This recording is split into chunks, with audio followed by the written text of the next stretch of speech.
राधे राधे भक्तों, जय श्री कृष्णा। संतान प्राप्ति के लिए हरिवंश पुराण कथा अध्याय 18वां। ओम नमो भगवते वासुदेव आय नमः। तमेव माता च पिता तमेव तमेव बंधु च सखा तमेव तमेव विद्या च द्रविणं तमेव तमेव सर्वं मम देव देव। 18वां अध्याय। पितृकल्प मार्कंडेय सनंत कुमार संवाद में पितरों का गण, लोक शक्ति और कन्याओं का वर्णन तथा पितरों के प्रभाव को देखने के लिए मार्कंडेय जी को दिव्य दृष्टि की प्राप्ति। मार्कंडेय जी कहते हैं, गजानंदन विषम तेजस्वी देव भगवान सनंत कुमार के इस प्रकार कहने पर मैंने काम क्रोध आदि शत्रुओं का दमन करने वाले उन देव श्रेष्ठ अवयव भगवान सनंत कुमार से आपने जिन सारे संदेहों को आरंभ से पूछा था उसे मुझसे सुनो।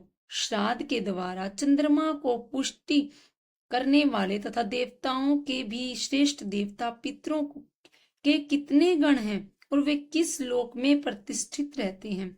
सनंत कुमार जी ने कहा, याजकों में श्रेष्ठ मार्कंडेय स्वर्ग में रहने वाले 7 पितर माने गए हैं। उनमें से 4 मूर्तिमान हैं और 3 मूर्ति रहित हैं। तपोधन में उनके लोक सृष्टि प्रभाव और महत्व का विस्तार पूर्वक वर्णन करता हूँ, उसे सुनिए। साथ ही धर्म में शरीर धारण करने वाले पितरों के जो 3 परम गण हैं उनके नाम और लोकों का भी मैं वर्णन करता हूँ, उसे भी सुनिए। उन पितरों के सनातन नाम वाले लोक हैं जहां वे तेजस्वी भौतिक शरीर से रहित दिव्य रूपों वाले पितृगण जो प्रजापति के पुत्र हैं निवास करते हैं। द्विज श्रेष्ठ विराज प्रजापति के पुत्र होने के कारण वे विराज नाम से प्रसिद्ध हैं। देवगण शास्त्रोक्त विधि से इन वैराज पितरों का पूजन करते हैं। ये योग भ्रष्ट होने के कारण सनातन ब्रह्म लोक में पहुंचने पर भी सहस्त्र युगों के अंत में ब्रह्मा जी के साथ मुक्त नहीं होते। अतः दूसरे कल्प में प्रजापति से ही ब्रह्मवादी मुनि के रूप में फिर प्रकट हो जाते हैं। वे फिर पूर्व कल्प की सृष्टि होने से परम उत्तम सांख्य योग का अनुष्ठान करके सिद्ध हो जाते हैं और पुण्यावर्ती जन्म मरण से रहित योग गति को प्राप्त होते हैं। तात जो पहले योग बल से सोम को पुष्ट करते हैं वे ही ये पितर योगियों के योग को बढ़ाने वाले हैं। इसीलिए इन योगियों के लिए विशेष रूप से श्राद्ध करना चाहिए। यही सोम की वृद्धि करने वाले सोमपा नामक पितरों का प्रथम सर्ग है। इन वैराज पितरों की मान की कन्या का नाम मीना है। वह महागिरी हिमाचल की श्रेष्ठ पत्नी है। उसका पुत्र मेनाक कहा जाता है। मेनाक का पुत्र महागिरी श्रीमान क्रोच पर्वत है जो पर्वतों में श्रेष्ठ और नाना प्रकार के रत्नों से भरा पूरा है। पर्वतराज हिमालय ने मेनाक के गर्भ से 3 कन्याएं उत्पन्न की जिनके नाम है अर्पणा, एक अर्पणा और तीसरी एक पाटला। इन तीनों कन्याओं ने ऐसी घोर तपस्या का अनुष्ठान प्रारंभ किया जो देवताओं और दानवों के लिए भी दुष्कर थी। इनसे उन तीनों ने स्थावर जंगम सहित समस्त लोगों को संतप्त कर दिया। उन दिनों एक प्राणा एक ही पत्ता खाकर रह जाती थी और एक पाटला ताम्र पुष्टि के एक ही पुष्प को आहार रूप में ग्रहण करती थी। उनमें से एक अर्पणा स्वर्था निराहार रहने लगी। तब मातृ स्नेह के कारण दुखित हो उसकी माता ने उनसे पूछा, अरे ऐसा मत कर, कहकर निराहार रहने का निषेध किया। वह दुष्चर तप करने वाली सुंदरी देवी इस प्रकार माता द्वारा कहे जाने पर उमा नाम से ही तीनों लोकों में विख्यात हो गई। उसी प्रकार वह योग धर्म का पालन करने वाली उसी नाम से विख्यात हुई। भार्गव इन तीनों कुमारियों की तप शक्ति से युक्त होकर ही यह जगत स्थिर रहेगा। इन तीनों का शरीर तपो में है, ये सब योग बल से संपन्न है तथा ये सभी ब्रह्मवादिनी और उधर वीरता है। उमा उन सब के ज्येष्ठ, श्रेष्ठ और सुंदरी तथा महान योग बल से संपन्न थी। उनका विवाह महादेव से हुआ था। महान ब्राह्मण एक परवा बुद्धिमान महात्मा योगाचार्य असित देवलोक को पत्नी रूप में दी गई। इसी प्रकार एक पाटला जेशव्य को ब्याही गई और ये दोनों महाभागवती कन्याएं योगाचार्य की सेवा में उपस्थित हुई हैं। अब दूसरे गण अग्रीश्वात पितरों का वर्णन करते हैं। पितरों के लिए दूसरे सोमपद नाम वाले लोक हैं, जहाँ मारीची प्रजापति के पुत्र पितर होकर रहते हैं। वहां देवता इनकी पूजा करते हैं। ये सब अमित तेजस्वी पितर अग्रीश्वात नाम से प्रसिद्ध है। अच्छोदा नाम की नदी इनकी मानसी कन्या है। उसी से अच्छोदा नामक प्रसिद्ध सरोवर प्रकट हुआ। उस नदी रूपी मानसीन कन्या ने इन पितरों को पहले कभी नहीं देखा था। उस पवित्र मुस्कान वाली ने अमूर्त पितरों को भी दिव्य दृष्टि से देखा, पर उन्हें देखकर भी वह यह न जान सकी कि ये मेरे पिता हैं और मैं इनके मन से उत्पन्न हुई हूँ। तब वह सुंदरी अच्छोदा उस दुख के कारण लज्जित हो गई।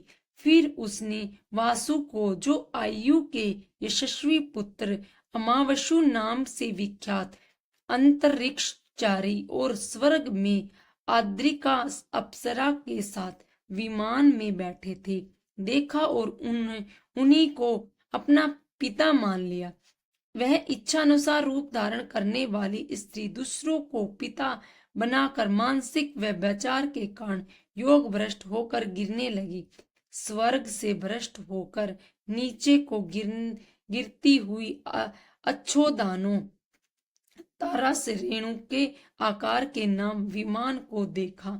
तदंतर उसने उसमें बैठे हुए उन पितरों को देखा, जो अत्यंत सूक्ष्म, स्पष्ट न दिख पड़ने वाले और अग्रियों में स्थापित अग्रि के समान उदित हो रहे थे।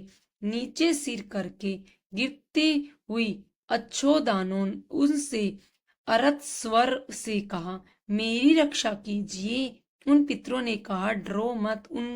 उनके ऐसा कहते ही अच्छोदा आकाश में रुक गई और फिर दीन वाणी से उन पितरों को प्रसन्न करने लगी। व्यातिक्रम के कारण पुत्री को ऐश्वर्य से भ्रष्ट हुई देख वे पितर कहने लगे, सूची सीमिते, तू अपने ही दोष से ऐश्वर्य से भ्रष्ट होकर गिर रही है।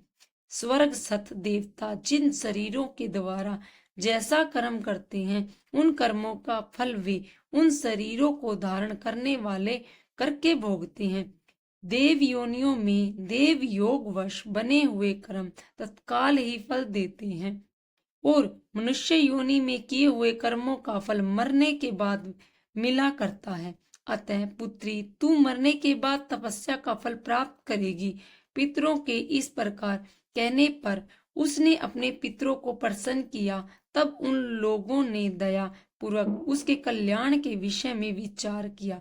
वे अवश्य होने वाली घटना को जानकर उससे कहने लगे, जब यह महात्मा वसु मृत्युलोक में मनुष्य योनि में उत्पन्न होगा, तब तू इस राजा की कन्या होगी। इस प्रकार इसकी कन्या बनकर तू फिर अपने दुर्लभ लोकों को प्राप्त करेगी। तू पराशर ऋषि के वंशधर पुत्र उत्पन्न करेगी। वह ब्रह्म ऋषि एक देव को 4 भागों में विभक्त करेगा। फिर तू जो महाभीष शांतनु नाम वाले राजा की कृति को बढ़ाने वाले 2 पुत्रों को उत्पन्न करेगी। उनमें से एक धर्मयज्ञ पुत्र का नाम विचित्रवीर्य होगा और दूसरे कल्याण में पुत्र का नाम चित्रागंध। इन पुत्रों को उत्पन्न करके तू अपने लोक में फिर आ जाएगी। पितरों का व्यतिक्रम करने के कारण तुझे कुसंगत जन्म मिलेगा।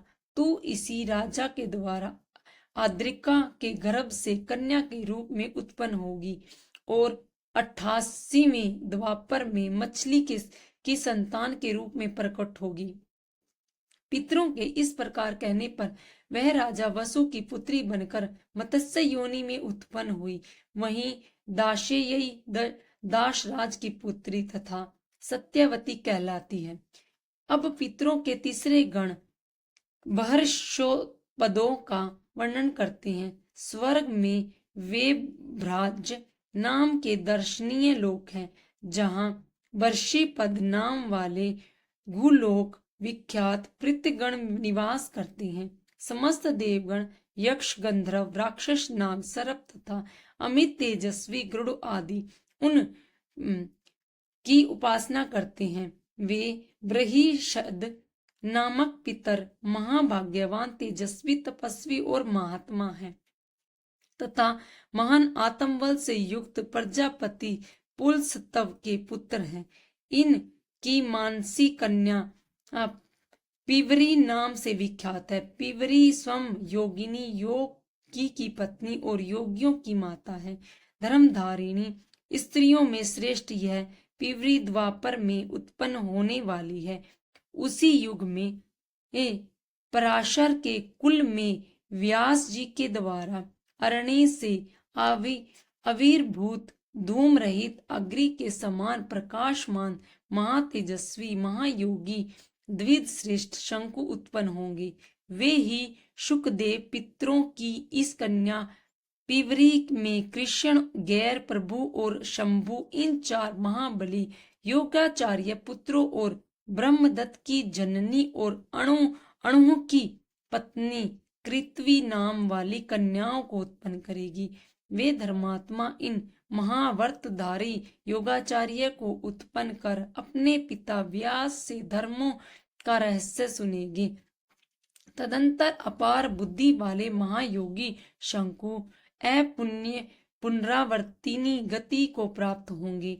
वह परम गति अद्वैगरहित, कभी नष्ट न होने वाला तथा सनातन ब्रह्म पद स्वरूप है।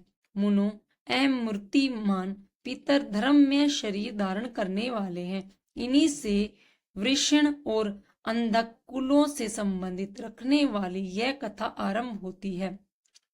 सुकाया नाम पितर प्रजापति वशिष्ठ के पुत्र हैं। वे दीप्तिमान पितर स्वर्ग के सभी कामोपभोगों से परिपूर्ण तथा ज्योतिर्मय लोकों में निवास करते हैं। ब्रह्मलोक उनकी आराधना करते हैं। मार्कंडे जी कहते हैं, विषम इन सुकाल नामक पितरों की मानसी कन्या स्वर्ग में गो नाम से विख्यात है। वह तुम्हारे ही वश में दी गई है और शंकु की प्रिय भार्या है। साध्यों की कीर्ति बढ़ाने वाली वह नो यहाँ एक श्रृंगा नाम से प्रसिद्ध है। वह क्षत्रिय द्वारा पूज्य अंगिरस पितरों का वर्णन करते हैं। पहले जिनका साध्यों ने पोषण किया था वे अंगिरा ऋषि के पुत्र अंगिरस पितर सूर्य की किरण से प्रकाशित होने वाले लोकों का आश्रय लेकर रहते हैं।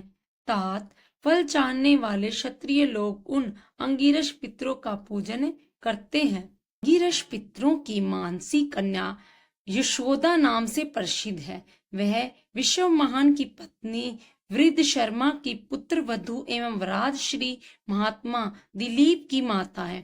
तात उस समय देवयुग में उस दिलीप के अश्वमेघ नामक महायज्ञ में महर्षियों ने प्रसन्न होकर यह गाथा गाई थी, जो मनुष्य चित्त के एकाग्र करके शांगी लोक गोत्र में उत्पन्न महात्मा अंगी के जन्म को सुनकर सत्यवादी महात्मा दिलीप को यज्ञ करते देखते हैं, वे भी स्वर्ग को जीत लेंगे।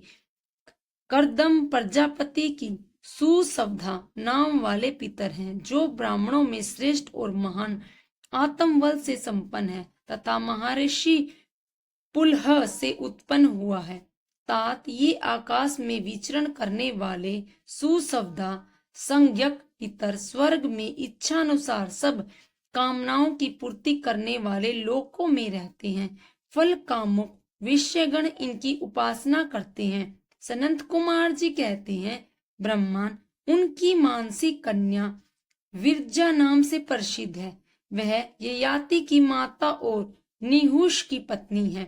यह मैंने मनुष्य पूज्य पितरों के 3 गणों का वर्णन कर दिया है।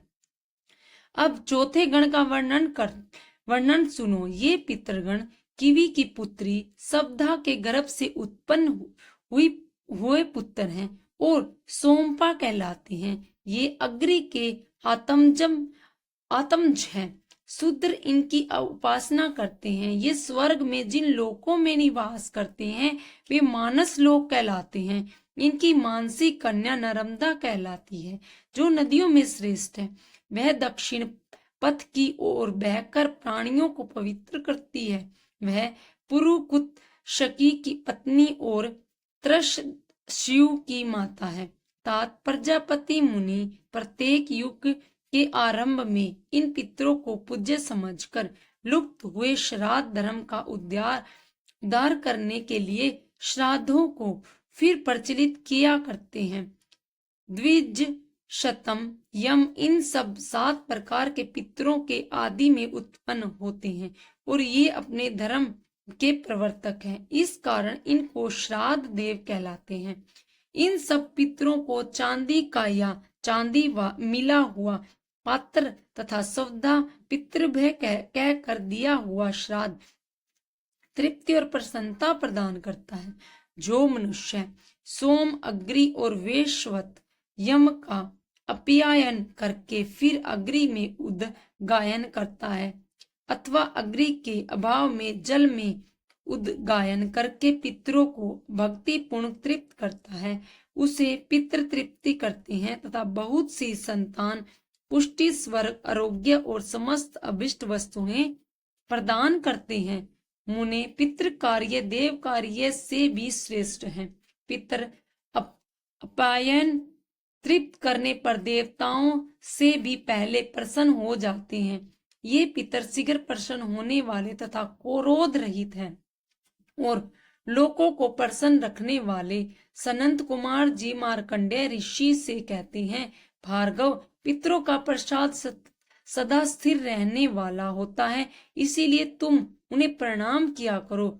विप्रेश तुम पितरों के भक्त को हो और मेरे तो बहुत बड़े भक्त हो। निष्पाप महर्षि, इसीलिए मैं आज तुम्हारा कल्याण करूंगा, उसे तुम स्वयं प्रत्यक्ष देख लो। मैं तुम्हें विज्ञान सहित दिव्य नेत्र प्रदान करता हूँ।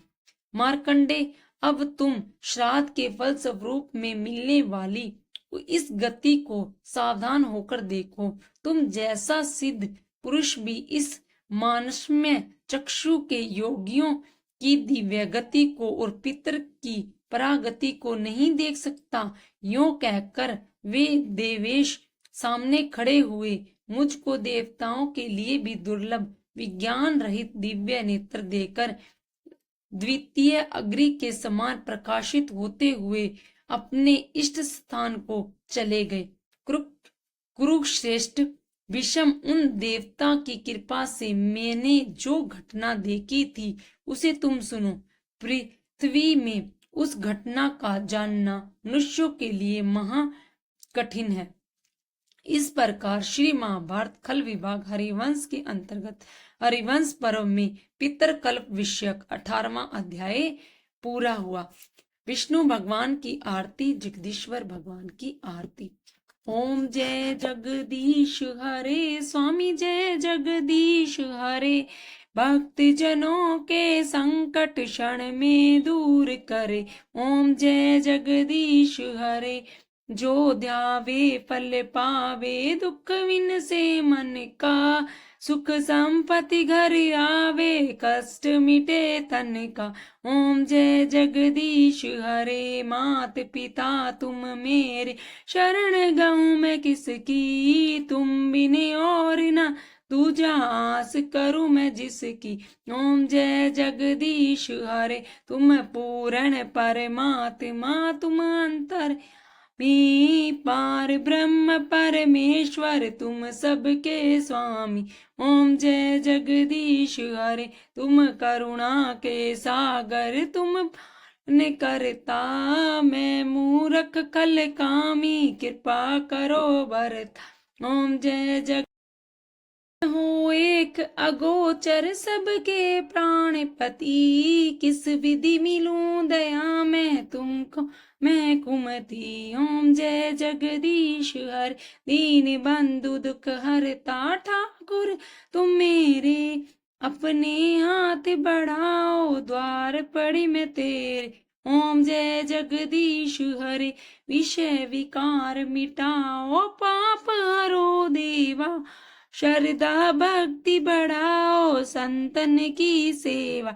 ओम जय जगदीश हरे, तन मन धन सब है तेरा। स्वामी सब कुछ है तेरा, तेरा तुझको अर्पण क्या लागे मेरा। ओम जय जगदीश हरे, श्री जगदीश जी की आरती जो कोई नर गावे। कहत शिवानंद स्वामी सुख संपत्ति पावे। ओम जय जगदीश हरे, ओम जय जगदीश हरे, स्वामी जय जगदीश हरे। भक्त जनों के संकट क्षण में दूर करे। ओम जय जगदीश हरे। राधे राधे भक्तों, जय श्री कृष्णा, हर हर महादेव।